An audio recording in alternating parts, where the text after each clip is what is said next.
I think it just weeds out the less dedicated skiers.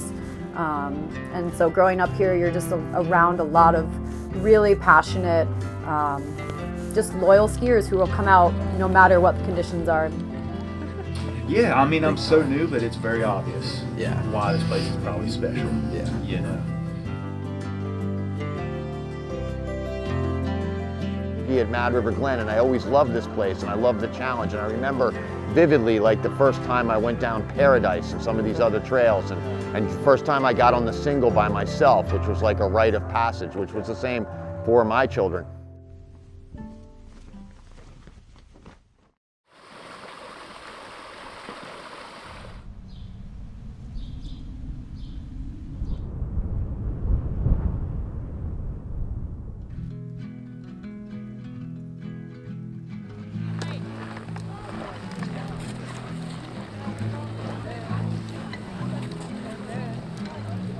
It's just the vibe and the people, you know, and just the family atmosphere of it, the friendly atmosphere of it. After a while, you get to know everybody, you see the same people, and it feels like home. Like, you know, when I come in here with my bag in the morning, after driving, you know, all night to get here, I feel like I'm home.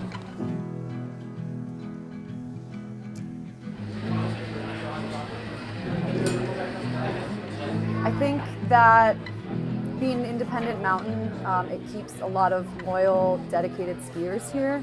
You don't get a lot of people who are, you know, looking for that corporate kind of mountain and experience. The experience at Mad River is just, you have to be a really dedicated, passionate skier. They don't groom, so it's a lot of bumps, a lot of natural terrain. And I think just learning to ski here and growing up skiing here, you're up against a lot of terrain that is challenging, and you learn to kind of ski and be at the best of your ability based on just the mountain itself.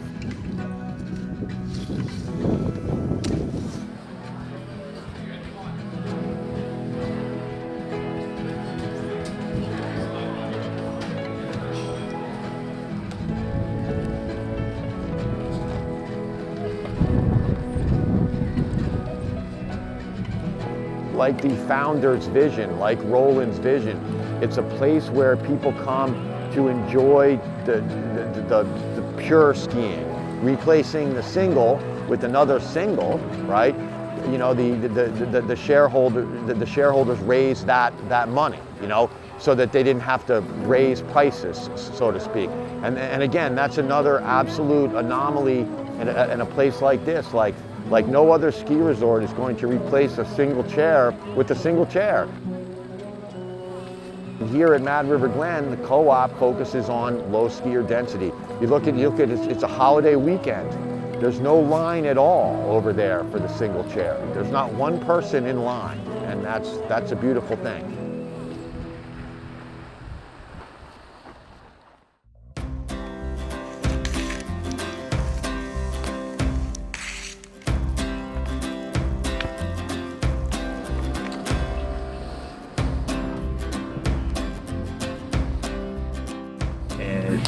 Still family owned and operated, and I guess since the 60s, so it's definitely got like a really nice mom and pop shop feel, but it's like a huge place. You know, it's chill compared to like a lot of the other big resorts. They're not owned by big companies that got really strict ski patrol. It feels more like a friendly mountain here, you know? Like more like everybody I meet here, I like a lot, make a lot of friends here, and I still always feel like everybody wasn't as approachable.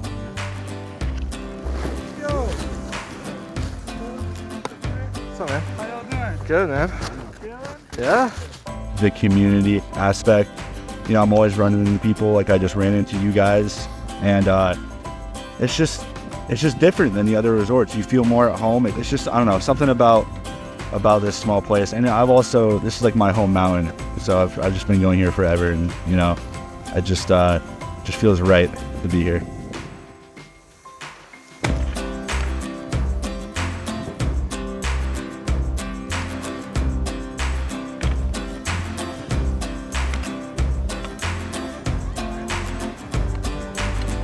A lot of cool people, a lot of good conversations on the lift, and everyone's super kind. I haven't run into anyone pretentious or anything. A lot of telly skiers. And it has a great soul. Like the soul of this place is just, it's awesome. Scuba Shore came through and they were like, dang, I don't know if we can let you have this big jump here. But then he was like, I'm all for it. Some dude did like backflip or something cool. And he was like, that was sick. I don't want to let y'all stay here.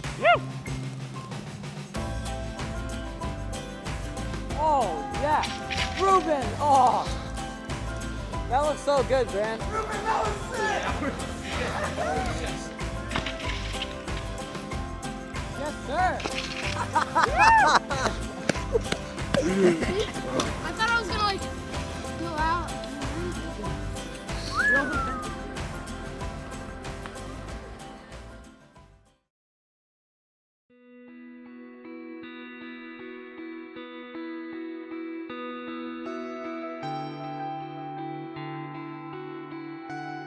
You know, climate change is definitely a concern, you know. The lack of snow concerns me the most. Depending on who you talk to, you know, there's some great years, some great snow years, some bad snow years over time. Even the first year the mountain opened was a particularly bad snow year, even better than this, and that was, you know, a long time ago.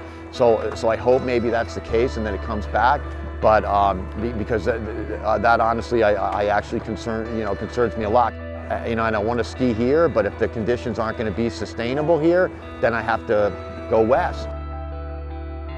I want to help in all the ways I can, but I feel like it's just hopeless. Like no matter how much I try my whole life, there's people that don't care, and it makes my efforts worthless. And so I just kind of try not to think about it, and it is what it is. And if, you know, resorts start to get less snow than they do, and then I'll move out west.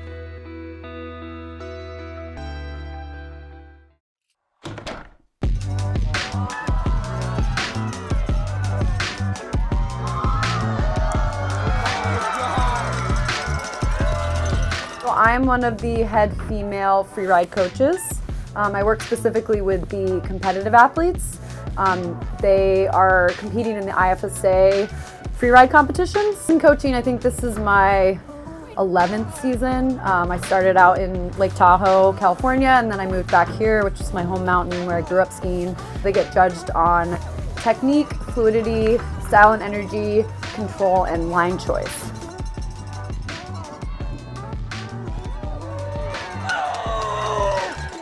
Kids are skiing in anything and everything every day. So, you know, I think that really transfers over to their success rate. And yeah, it's awesome. These kids are incredible. They're so talented.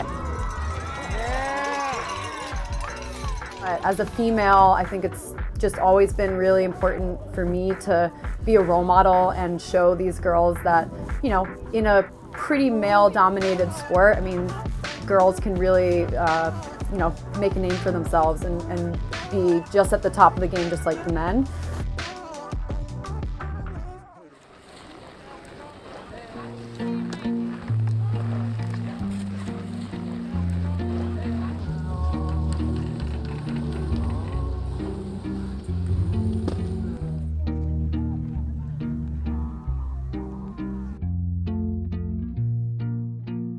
It's just a complete, it's so different than 99% of all other places that people ski. You know, it's not really a ski resort. You know, it's a mountain.